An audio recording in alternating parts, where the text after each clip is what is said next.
I recently asked 4 badass self-made millionaires how they made their first million, what they think is the secret to their success, the advice they'd give to someone who also wants to make $1 million, and the most important money lesson they've learned so far. These gals are truly worth listening to if you're somewhere along the path toward your first million, whether you're almost there or you're not even close yet. So let's check it out. I'm Rachel Harrison's-Sund, and I help online entrepreneurs make more money so they can live more life. If you are an aspiring online entrepreneur and you feel like you could use a little bit of help mapping out your first steps, download my free guide, the 4-step, no time to waste online business startup blueprint, down in the description below. This guide takes you through all of the steps of starting an online knowledge-based business, from idea generation right through to creating an offer and marketing it to your audience. So do check it out. Hi, my name is Merel Kriegsman, and my business centers around women's wealth advocacy and business mentorship. And I would say that it's my mission in life to help mothers just like myself become millionaire matriarchs, as I call them, and create a legacy of overflow in every area of their life, both for themselves and their children, and truly break cycles with, the generational chains of scarcity and under-earning that have plagued us long enough. Hello. My name is Genicca, just like Paprika, and I am a money mentor. I absolutely love helping entrepreneurs skyrocket their side hustles all the way into 6 figures. And we do this with soul and with strategy. Hey there, I'm Miriam Schulman of the Inspiration Place podcast, author of the book Artpreneur. Hey there, my name is Lisa Michaud, and I wear 2 different business hats. On one hand, I'm a speaker, success coach, and host of Golden Girls podcast. And on the other hand, I am a real estate investor. Together with my husband, we own a real estate company, and we have 65 doors from coast to coast across Canada, constantly growing.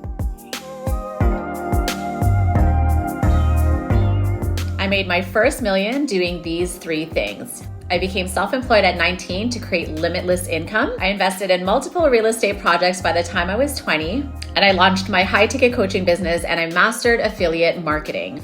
So I would say a couple of things played into that. First of all, I'm a creative. I'm a former opera singer. At this point, I'm a business owner, a mother, a farmer, like all kinds of things. I'm very multi-passionate. And so before I stepped into business mentorship, I was a conversion copywriter with a big creative streak, of course.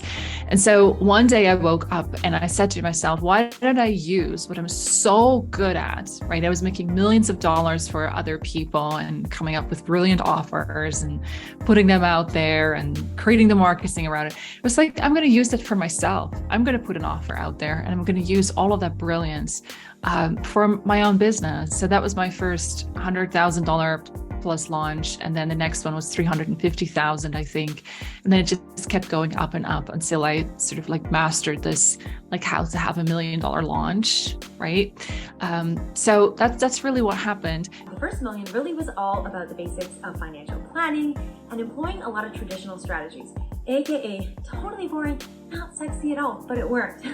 So what does it mean? Number 1, we focused on bringing in money, on increasing our income. So at the time, my husband and I moved somewhere where we would be able to get jobs that paid us really well. In those jobs, we worked really hard. We got good performance ratings, good bonuses, and tried to progress our careers to earn more money. So we did make good money. Then what we did is we saved it. So we, first of all, maxed out all of our employer contributions that were available. We made sure we took advantage of all the tax things out there. So in Canada, those are RSPs, TFSAs, we maxed those out. And in the US, it's kind of the equivalent of a 401k from what I understand, but don't take my financial planning word for that. Then what we did is we also made sure that we paid down the principal on our mortgage at the time. And we paid it down really aggressively. I believe it was in around 2015 that we became millionaires for the first time. And about 1/3 of our net worth was tied up in equity just because we paid down the principal on our primary residence.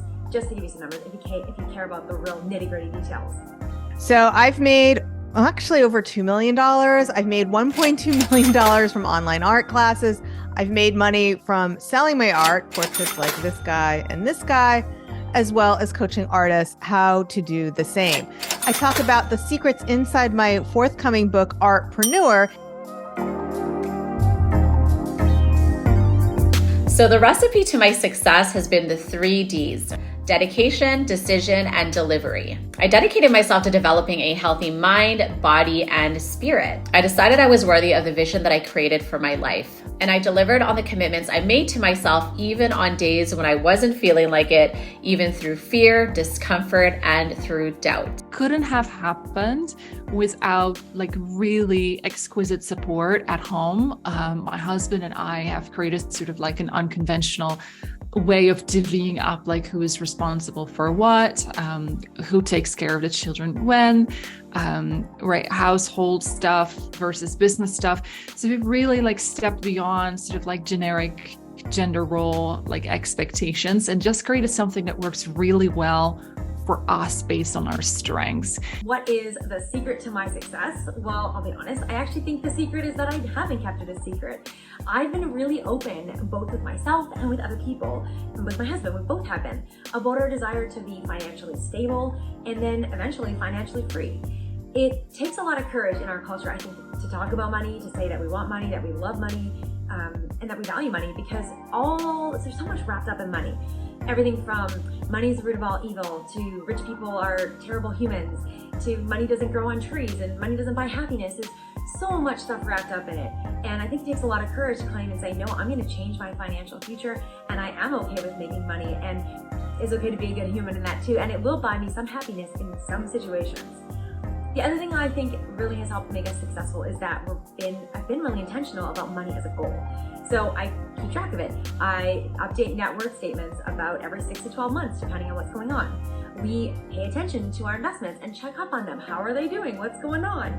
We learn constantly about money. We're always networking with people. We are listening to podcasts, taking courses, reading books, trying to learn more so that we can continue to grow and do a great job with our idea and our goal of being financially free. And of course, I'm a coach, so I'm talking to you about goals and mindset. Mindset is a really big thing too. I didn't grow up in a household where all the time we talked about money in a positive way, and I bet you didn't either. So it's been a lot of reprogramming, changing things, and especially in the last couple of years, reprogramming my relationship to debt has been a really big one, and without it, we certainly would not be where we are. Enjoying this video so far? If so, give it a like so that it gets pushed out to even more people who might also enjoy it, and go ahead and subscribe and hit the bell so you can be notified every time I post a new video every single Monday. There are 5 elements that will be responsible for your success, whether you're an artist like me, a creative person, or any other type of business. And that is production, pricing, prospecting, promotion, and productivity. You have to have all 5 areas. And what most artpreneurs and entrepreneurs get wrong is they're focusing on the wrong thing. I can't emphasize enough how important it is to have an email list. And look how fragile social media is. Twitter's about to blow up. Who knows what the future of Facebook and Instagram are? Same shenanigans could happen over there. Who knows? Build an email list. If you have an email list, keep building that. The most important thing you can do, hopefully you're already doing this, is have a separate business bank account. A separate one, separate from your personal. So that way you have a separate container, both physically and mentally, for your business. All income from your business goes into your business account. All money you invest in your business comes out of your business account. It will make things so much simpler with making those kinds of big purchase decisions. And it will help you take sovereignty over these decisions without having to ask a partner, because you're not mixing business and personal. If you want to create $1 million for yourself in this lifetime, then you want to surround yourself with high vibe, abundance-minded people. The second thing that you want to do is you want to invest in yourself. Personally, professionally, mentally, and spiritually. And the third thing that you want to do is you want to study successful people who have what you want, and you want to align yourself, your actions, the way that you think, feel, and behave in the way that successful people do. My advice to someone who's like, okay, I'm ready, I want to make my first million, would be to really allow yourself to be you. Right? So don't think you need to change who you are. Don't think you need to sort of have it look a certain way in order to be successful, and truly look at like, okay, what are my strong points, right? Like, for example, I was really good at copy and messaging, so I use that to my advantage. But you might be really good at growing a large following, or networking with other people and getting tons of people, right, to be your referral or affiliate partners, right? So really look at like, what am I actually good at and how can I put that to work? I would also say selling something that you truly believe in and want to deliver on is huge. If there's any sort of like, oh, I crafted this offer because I think it will fit the current marketplace, it's like, yes, be strategic, but also putting things out there that you're like really excited about is like the ultimate key. Now, here's the advice I want to give you, or anybody else who wants to make $1 million. I think, and I believe, you have to treat it like a real goal. So speak it out loud, write it down, get accountability, and get really consistent with it. Learn about wealth. There's different stages, and you're gonna have to continue to evolve. So if you need to learn how to make more money, learn how to do that. You need to learn how to save money and how to budget, learn about that. You need to learn about investing, focus on that. Get mentors, get support, work with coaches, work with a financial planner. And if I was gonna do that, I'd find one that's a fee-only financial planner. And of course, work on your mindset around it. Every level is gonna be different things, whether it's investing in real estate or learning about crypto or investing in your business, hiring your first or your fifth team member. Every level, there's gonna be pieces where you have to work on those limiting beliefs and shift them to empowering beliefs. So don't forget about that stage. It's super important, especially when it comes to money. The most important lesson for me around money is that money is simply energy. It's not good or bad. My job to attract more of it is to release all the toxic, low vibration energies like lack, scarcity, fear, doubt, shame around money, because the more I feel good about money, the more money I make. I would say without a doubt that taking exquisite care of my money has invited more of it. So my husband and I, my husband is the CFO in the business, and he takes everything and he puts it in YNAB. It's like, I think it means like you need a budget. It's an app. And everything gets tracked and everything gets honored and everything gets acknowledged and nothing falls through the cracks. And that like exquisite, meticulously taking care of our finances makes it feel very safe for me to bring in more, because I know it's well taken care of, is going to serve me, my family, my community, the organizations that we support. And that makes it very exciting for me to make more money. It is that there is a huge difference between looking rich and actually being wealthy. I learned this lesson the hard way. When I was in university, I had 3 Louis Vuitton bags and 2 cars, and I sure looked rich, but I was in a ton of debt and nobody knew it. And I just found it easier to hide my head and ignore all of the statements that were coming in. It wasn't until later in life when I really figured out what I wanted my money to do for me and why I even cared about money. So many times we think about money as being flashy and about looking rich, but for me, and maybe for you too, or maybe it's something different, money is about giving me freedom. Freedom to spend the time how I want, to spend time with who I want, to be able to stand in integrity with the work that I do, to be able to do work I love to do, to just be free to be me and live my life and give generously and all these beautiful things. And that really had nothing to do with looking rich. Since we've become millionaires and now multimillionaires, I've never again bought a luxury item. I didn't buy any more purses. Don't buy any fancy jewelry.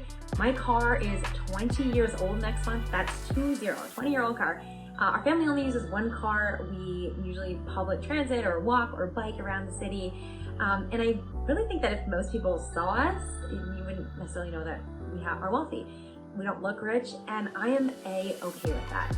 So I really believe it's important to know why you want money, how it's going to change your life, and be really conscious about how you choose to spend it, and spending it in ways that really make an impact in your life, whether it's giving you freedom, giving you the time back in your life. And honestly, I think that's what most of us are looking for. So that's one of the biggest things. Be clear on why you want money and what it's going to do for you in your life, and stay aligned to that. Focus more on creating wealth that's going to give you what you want, as opposed to just looking rich in life.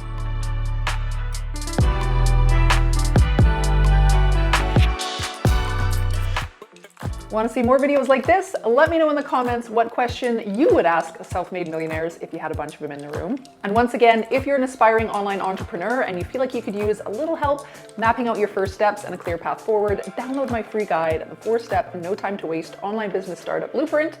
Down in the description below, you're also invited to join my free Facebook group, Rachel's Sandbox, also linked to down in the description below. Watch this video next to find out how I turned $100 into $1 million. And if you like this video, please hit that like button, subscribe, share it with anyone you think might enjoy it, and thanks for watching. We'll see you next time.